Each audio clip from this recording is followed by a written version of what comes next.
A few months ago I made my own Mario Party game, with a full board system, mini games, and lots more. I spent only 2 weeks on it, and although it got really great reception, people wanted more features. So I'm happy to announce I'm coming back to my Mario Party game, and making it a whole lot better, with tons of new mini games, an inventory system with a bunch of items, bonus stars, and so much more I can't wait to show you. My original game definitely has some issues, so let's pull up a timer and quickly fix a few of them. Characters crowd on top of each other, so I fixed it to only show the most recent one. And I also replaced this dull sky with something a lot nicer. Here's something cool. I recently learned about screen space reflections, so the bumper balls also have a nice reflection now. Okay, let's move on to bigger changes. One of the big changes is adding lots of new stuff to the board, like event spaces. When a character lands on one, it will reverse the board's direction, until someone else lands on one again. Another thing that bugs me about my original game is the item spaces used to steal stars. Since you're not actually getting an item, let's put King Boo there instead, and I'll put Lakitu on the other side of the board for now. Don't worry, I'll get back to making items functional very soon. In the meantime, I made another improvement so you could choose to steal either coins or stars. So now it's really similar to how it works in the real game. Okay, we have a lot of mini games to make, so let's start with the first one. Shy Guy Says is basically Simon Says, but if you mess up, you get sent to sea. After adding a water shader, I added a raft and gave the characters barrels to float in. I had an idea that flags could show up behind the barrels, so I don't have to poorly animate holding the flags. But clearly there's some issues. I improved it, and the first new minigame is done. Sort of. There's something in Unity called clock physics that I've been wanting to experiment with, and the flags are a great candidate. Sorry, Goomba. At least your flag looks nice now. Choosing your character should be fun. I made some great improvements with the Unity particle system, and also added a requested feature to choose the total turns for the game. Before we get to making more mini-games, let's talk about items. Items were the most requested feature, and it's going to take a lot of code to get it working. I'll spare some details, but when you reach Lakitu, you can buy an item, and it'll keep track of your items here. The items don't do anything yet, so let's make items functional. The first one I made work is a handy item called Double Dice. It's pretty self-explanatory, you can roll the die twice.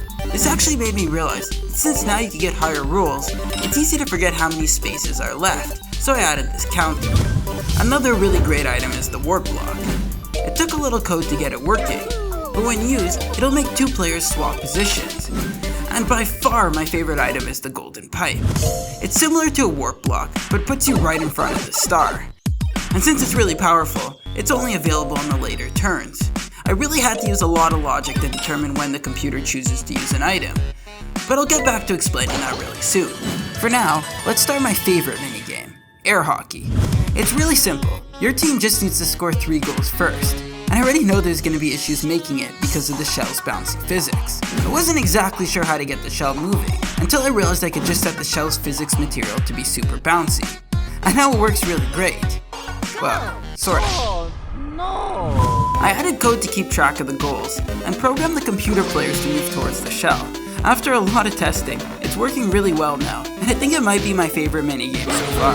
I really believe this game is becoming one of the best fan-made Mario Party games, and to make it even better, I'm adding another requested feature, Lucky Spaces. When you land on one, it'll spin around and eventually give you something really nice, like an item or coins. There's a lot of other great features I want to show you. But first, my original game's end screen isn't very good. I made several visual improvements and added something a handful of people have asked for, bonus stars. I still want to add a couple more mini games, and Honeycomb Havoc is a really fun one, where you need to avoid catching the honeycombs to win. In my version, Mario jumps to hit the die, and that seems good enough, so that's the whole minigame. Just kidding. I've added code to make the fruit randomly spawn, and each player will have to catch as many fruit as their roll. With a few more code changes, you can see how this is starting to work. Kind of. I made it so if a player is unfortunate enough to be stuck with a honeycomb, well, they're eliminated. But this can definitely look better. So I gave the characters baskets and made this great bee particle effect. Now the players can catch the fruit in their basket, and my favorite part is they'll be attacked by a swarm of bees if they get a honeycomb. I mentioned before I'd explain how the computer chooses when to use an item. Basically, if a computer player can afford an item, they'll buy one. And before each turn, they'll check a set of conditions, like their distance from the start and whether they can actually afford to buy one. Throw in a little randomness, and you'd be amazed how well this works for most of the time. I also thought it'd be great to include hidden blocks in the game, so there's a small chance you'll find one when you land on a space. There's this really basic transition to the 2 mini-games in my original game, and since there's a few mini-games now, I knew I could do better. So I wrote code to smartly choose the next mini-game in this panel. I think you'll agree it looks a lot nicer. I sent my game out to some friends, and they came back with suggestions for me. The first was that the characters are always in the same spot for each minigame. I tried randomizing their positions, and had some issues. But after playing around with it, I finally figured out a way to get it working. Now the teams are randomized each time you play. And I didn't just do it for air hockey either. All the minigames randomize the characters' positions, so it makes them a lot more replayable. Another great suggestion was pressing space to start a minigame, so you actually have a chance to read the instructions before starting. And someone else was really bothered by the fish moving in a line, so I'm proud to say that's also been fixed and looking a lot better. I'm really pleased with the board now, and I think it's time to start the final minigame for now. Mecha Marathon's a simple mashing game, where the more you mash, the further your Fly Guy goes. I really like how the cloth physics worked in Shy Guy Says, so I tried something similar with the race banner.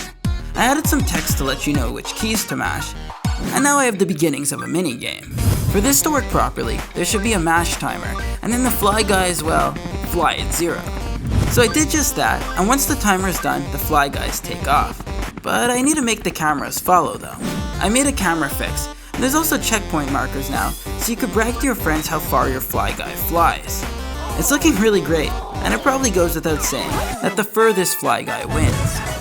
It's amazing to me that this game and this one are the same game. It really is the most complete Mario Party fan game I'm aware of, with a bunch of fully developed mini-games, character selection, bonus stars, tons of items to use and buy, stealing coins and stars, and so many other things I've shown you. And I'd love to improve it even further with co-op and online gameplay, if Nintendo doesn't sue me first. Anyway, if you didn't dislike this video, consider liking and subscribing. And thanks so much for watching.